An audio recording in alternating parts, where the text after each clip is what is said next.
Həqiqətən Rəbbim bilir ki, sən və səninlə olan insanların bir qismi bəzən gecənin 2/3-dən az, bəzən yarısını, bəzən də 1/3-ni ibadət üçün durursunuz. Gecə və gündüzü Allah ölçüb müəyyənləşdirir. O, sizin bunları hesablamaqda çətinlik çəkəcəyinizi nəzərə alaraq tövbələrinizi qəbul etdi. Elə isə namaz qılarkən Qur'andan sizə asan gələni oxuyun. O bilir ki, bəziləriniz xəstə olacaq, digərləriniz Allahın mərhəmətindən ruzi əldə etmək məqsədi ilə müxtəlif yerlərə səfərə çıxacaq, bir qisminiz də Allah yolunda vuruşacaqdır.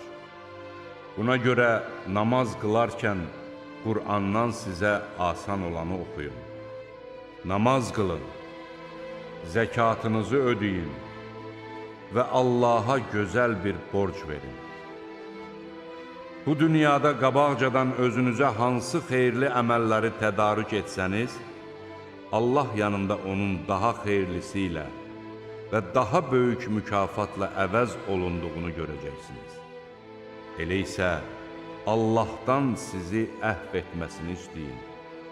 Şübhəsiz ki, Allah bağışlayandır, rəhimlidir.